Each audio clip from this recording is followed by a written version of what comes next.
Today, we're discussing the worst Mortal Kombat game ever made, and to make things a little less confusing right off the bat, I'm not going to include any failed ports to other consoles, like the Mortal Kombat Advanced game, for example, or whatever this is. Dear God, what is this? Yeah, I'm not talking about those games. Instead, we're going to focus on games that stand solely on their own. And make sure to stay tuned, because you're not going to believe which game is #1 as the worst Mortal Kombat game in history. Alright, without any further ado, let's begin with Special Forces, a game that most of you watching have likely never played. In fact, I would not be shocked if many of you only know this game by its name alone. It was that unpopular. Originally, this game was going to let you play as Sonya Blade and Jackson Briggs, but unfortunately, this game went through development hell, so sadly, all we're left with is Jackson Briggs. And look, there's nothing wrong with Jax. I love him as a character, and I think he should be in every single Mortal Kombat game, but it's still sad how the game was originally meant to have 2 or more characters, but just wasn't able to pull it off. Unlike any other Mortal Kombat game that came before, Special Forces was completely 3D. Look at him go, he can run around in circles. In this game, you play as Jackson Briggs with a fixed camera that follows you around as you beat up black dragons. Hey, it sounds fun enough on paper, and the soundtrack is amazing, like every classic Mortal Kombat game. It's just a banger. And that's pretty much the only nice things I have to say about the game, because when it comes to gameplay, Special Forces becomes repetitive very, very quickly. Even though you do have the option to unlock more combos, the reality is you're better off just mashing the buttons, because the enemy can't escape anyway. And I mean literally mashing. Press the button as fast as you can. It even works on bosses. You can loop them until they die in most cases. So yeah, unlocking combos doesn't make much of a difference in this game. But guess what? It gets worse, because every single combo in the game becomes useless once you unlock the machine gun. And that's for 2 big reasons. For starters, the machine gun locks onto enemies pretty easily and kills them very, very quickly without having to approach them. Or put simply, the machine gun is just a better option in every single situation, so there's no reason not to use it. And guess what? Even if you do want to use the combos in the game because you're playing a Mortal Kombat game, you can't, because most of the enemies at this point have machine guns too, which means you can't get close to them. Trust me, it's just not possible. The developers did not give you any way to approach the enemy outside of just walking up to them and eating every single bullet along the way. So once again, the machine gun is your only sensible option. Every combo pretty much goes out the window with the exception of boss fights, because once again, you can just mash the punches and loop them until they're dead, but honestly, the machine gun can do something very similar. So yeah, like I said earlier, this game gets repetitive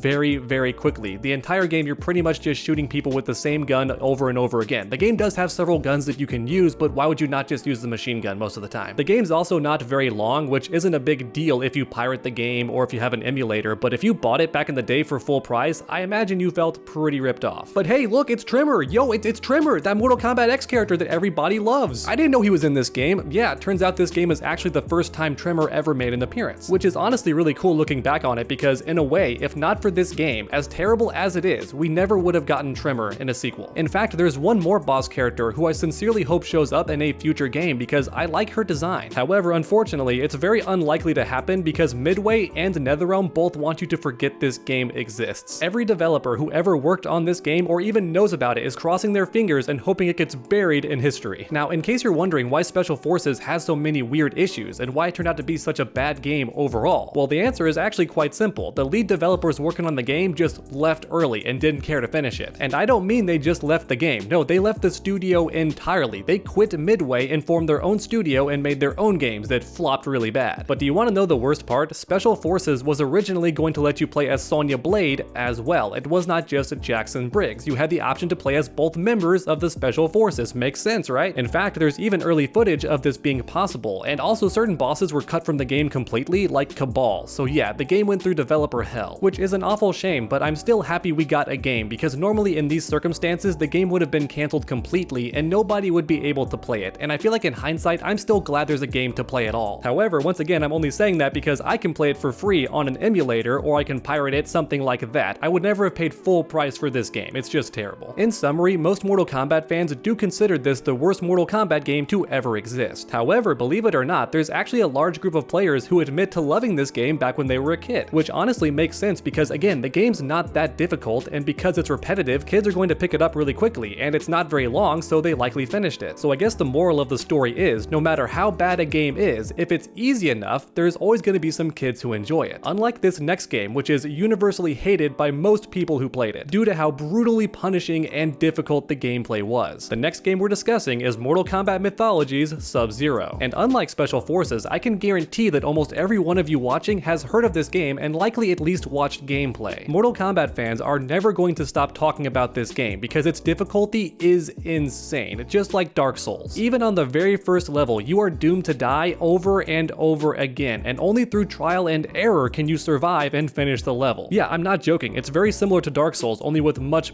worse gameplay. But the concept of survival is the same. You must rinse and repeat, die over and over again to memorize the enemy patterns, learn the trap layouts in the level, and once you've mastered that, you can finally complete the level. However, unlike Dark Souls, Mortal Kombat Mythologies has terrible gameplay. Well, it's mainly the platforming I'm talking about. I feel like the combos and the special moves are cool and interesting enough, but the platforming is absolutely awful. Getting Sub-Zero to jump and land on the platforms properly is extremely difficult already, but then on top of that, the game's graphics make it really tough to tell when platforms are close enough to be jumped on. So when you combine those two factors, you're going to fall to your death over and over again in this game. And the boss fights are also brutally unfair too. Fujin might be the most cheap because even when you beat him, he has a final move that can kill you with him. And I can guarantee most players died the first time he did that, which means even when you beat Fujin for the first time, you still lost and had to go back to the checkpoint. Now, on top of crazy hard difficulty, this game is also famous for its live action cutscenes that look oddly similar to a Brazzers video. Though if I'm being honest, for me personally, I find them kinda charming because it makes this game stand out from every other Mortal Kombat game. Plus, the old games did use live actors for the gameplay. So in an odd way, it does make sense to have actual actors for the cutscenes, and don't make them video game cutscenes, just make them actual movie cutscenes that appear in the game. But now it's time to talk about the most interesting aspect of this game, even though it was brutally difficult, and I can guarantee that most players never actually finished it because it's just too darn frustrating. Believe it or not, there is a group of players who mastered this game so well that they can speedrun it. Once again, much like Dark Souls, if you master this game, you can make it look easy to anybody watching it, even though it's not easy. And even speedrunners will tell you that this game can still be brutally punishing if you make the tiniest mistake. However, even so, I insist that you watch people speedrun this game because it's just so interesting. It's a visual spectacle, to be sure. Oh, and I almost forgot, this game has fatalities too, which might not sound like a big deal because every Mortal Kombat game has fatalities, right? Nope, Special Forces does not. There's no fatalities at all. I mean, sometimes you can punch the enemies until they explode, but it's not the same as like a regular fatality where you have the input and you get a unique animation. Instead, I would argue Special Forces has brutalities, or at least something closer to it than fatalities. But the cool thing is Mythologies Sub-Zero has fatalities. And on a final note, I'm just happy this game exists because Sub-Zero has a game where he's the main character, and that's more than Scorpion can say. And look, I'm not hating on Scorpion, I love him too as a character, and he's the poster child for the entire series, but that's what I find so funny. He's never been the main character of a game. And even though he gets the better of Sub-Zero in every single trailer, and even got the better of Raiden in the Mortal Kombat 11 trailer, guess what? He's never gotten to be the main character, and I just find that so funny. So suck it, Scorpion fans. As a Sub-Zero fan, we have our own game. It sucks and it's way too difficult, but hey, we got something. Alright, but no more messing around. Now it's time to finally talk about the worst Mortal Kombat game in history. And if you're a fighting game veteran who's been playing for years or even a decade, then you already know the answer. The most hated Mortal Kombat game in history will always be the most recent game that everybody's playing. I'm not kidding, hear me out. If you go to any discussion board or any Reddit thread, the game that everyone is going to be complaining about the most is the most recent game. They'll complain about the new mechanics being too easy and catering to the casual fans way too much. Or they'll say the new roster sucks because their favorite character didn't make it in. And of course, every single time, like clockwork, they're going to say the previous game is better and they refuse to play the new game. They're going back to the previous one. It happens every single time like clockwork. The most hated fighting game is always the most recent fighting game, and the Mortal Kombat series is no exception. When Mortal Kombat 12 does finally get here, there's gonna be haters who say Mortal Kombat 11 was better. In fact, I can guarantee that because Mortal Kombat 11 was the best-selling fighting game so far, which means it was likely the very first game that many fighting game players played for Mortal Kombat. And as a result, when the sequel finally arrives, it's just not going to compare to the game they first played and fell in love with. Once again, it happens every single time. Yes, even with Mortal Kombat X, there were so many players saying Mortal Kombat 9 was better, especially in the pro scene. There were so many professional players saying that Mortal Kombat 9 was superior to Mortal Kombat X. And I know that sounds crazy, trust me, believe me, I know, because Mortal Kombat 9 has some of the worst hitboxes and hurtboxes I've ever seen. Don't get me wrong, the game is still fun to play, but my god, the frame data is absolutely ridiculous. That game has moves with random frame data on block, and I'm not kidding. The frame data is random on certain special moves and certain strings. I'm not kidding. And yet, even so, there were plenty of Mortal Kombat players who swore that Mortal Kombat 9 was better than Mortal Kombat X, because once again, say it with me, the most hated Mortal Kombat game is always going to be the current Mortal Kombat game. It's never going to compare to the previous one. And there is one logical reason why a lot of players feel that way, I think. When Mortal Kombat 12 finally gets here, it's not going to be as tested as the previous game, so some characters are going to be overpowered or too weak, and on top of that, the roster is also going to be smaller because you get DLC characters along the way. But that's not the case for Mortal Kombat 11 Ultimate. That game has a bunch of characters and it's been tested and patched and updated for several years now. So of course that game feels more balanced and has more variety and more options of characters, attacks, all that stuff. So in a weird way, there are logical reasons to complain about the newest fighting game being inferior. But even if those complaints do make sense logically, that doesn't mean they're fair, because of course a new game is going to have to stumble at the start. I have never once played a brand new fighting game and thought, yeah,